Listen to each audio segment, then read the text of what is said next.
अस्सलामुअलैकुम everyone, welcome back to my YouTube channel to another video. जी तो आज की वीडियो में हम बात करने वाले हैं हार्ट अटैक की difference between heart attack and cardiac arrest. तो सबसे पहले तो मैं आपको ये बताती हूँ हार्ट अटैक होता क्या है और जो हार्ट अटैक का मेन रीज़न है वो क्या है। जी तो जो हार्ट अटैक का मेन रीज़न है वो है CAD, मतलब करोनरी आर्टरी डिसीज़।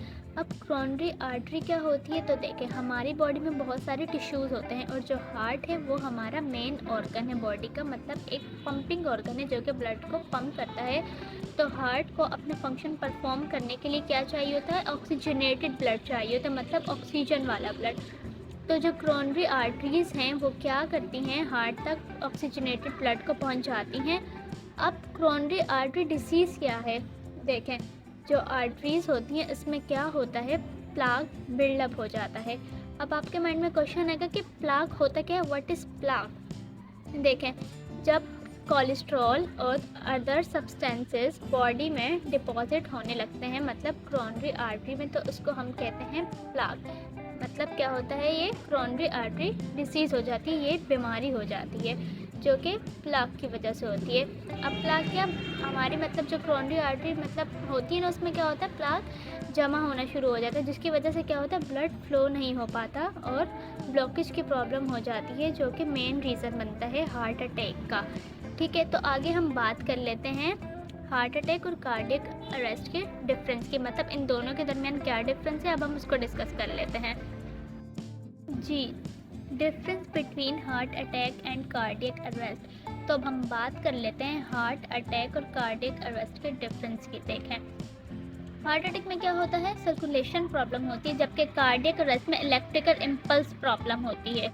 देखें अब जो हार्ट अटैक होता है ना, अब मैंने आपको पहले भी बताया करोनरी आर्टरी में क्या होता है, प्लेक बिल्डअप होना शुरू हो जाता है, जिसकी वजह से क्या होता है, ब्लड गाढ़ा हो जाता है, ब्लड ठीक से बॉडी में फ़्लो नहीं कर पाता, मतलब हार्ट उसको ठीक से पंप नहीं कर रहा होता और वो फ़्लो नहीं हो पा रहा होता है, जिसकी वजह से क्या होता है, सर्कुलेशन प्रॉब्लम होती है, जो कि हार्ट अटैक का रीज़न बनती है। ठीक है, जबकि कार्डियक अरेस्ट में क्या होता है, इलेक्ट्रिकल इम्पल्स प्रॉब्लम होती है। मतलब अब होता क्या है, इसमें हार्ट बीट करना बंद कर देता है, पल्स रेट नहीं मिल पाती, हार्ट की बीटिंग स्टॉप हो जाती है। बट जो हार्ट अटैक होता है इसमें क्या होता है, हार्ट बीट कर रहा होता है, बिल्कुल बंद नहीं होता। अब देखें जो हार्ट अटैक होता है ना, इसमें क्या पेशेंट को बचाया जा सकता है, मतलब पेशेंट के पास टाइम होता है।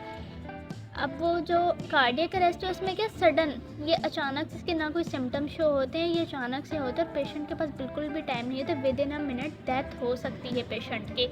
अब देखें लिखा हुआ है अ ब्लॉकेज और narrowing of the coronary artery, और कार्डियक अरेस्ट का लिखा हुआ है हार्ट स्टॉप बीटिंग। देखें अब मैं आपको बताती हूँ। अब जो हार्ट अटैक होता है ना, उसमें जो क्या होता है, देखें जो करोनरी आर्टरी होती है या तो वो क्या ब्लॉक हो जाती है या तो फिर वो बहुत नैरो हो जाती है, जिसकी वजह से क्या होता है, ब्लड फ्लो नहीं हो पाता और हार्ट अटैक हो जाता है। ठीक है, जबकि कार्डियक अरेस्ट में क्या होता है, हार्ट बीट करना बंद कर देता है, मतलब स्टॉप कर देता है। अब हम इसके सिम्टम्स की बात कर लेते हैं, सिम्टम्स पहले पढ़ लेते हैं। सिम्टम्स में अक्कर आवर्स और day before, example chest pain, fatigue, pain in shoulder.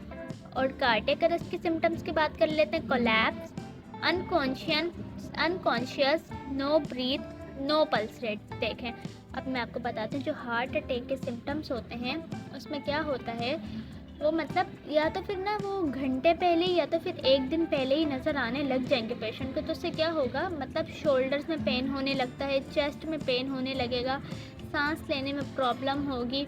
तो ये क्या सब हार्ट अटैक के सिम्टम्स है। तो पेशेंट क्या कॉन्शियस हो जाता है, इसके पास टाइम होता है कि वो अपना चेकअप करवा सकता है, हॉस्पिटल जाए, वो अपना चेकअप करे, उसको पेशेंट को बचाने के चांसेस ज़्यादा होते हैं। जबकि कार्डियक अरेस्ट में क्या होता है, कोई भी सिग्नल नहीं मिलता, मतलब इंसान पेशेंट जो होता है कोलैप्स हो जाता है, अनकॉन्शियस हो जाता है। इसका मतलब पेशेंट को क्या होगा, चक्कर आने लगेंगे और वो बेहोश हो जाएगा, उसकी सांस रुक जाती है, हार्ट बीट करना बंद कर देता है, ना ही पल्स रेट मिलती है और ना ही उसका हार्ट बीट कर पा रहा होता है, जिसकी वजह से क्या होता है, with in a minute patient की डेथ हो जाती है। तो उम्मीद करती हूँ आपको मेरा आज का टॉपिक बहुत अच्छे से समझ आया होगा। मेरे चैनल को सब्सक्राइब करें, वीडियो अच्छी लगी तो ज़रूर लाइक करें। इंशाल्लाह नेक्स्ट वीडियो में आपसे मुलाकात होगी, तब तक के लिए अल्लाह हाफ़िज़।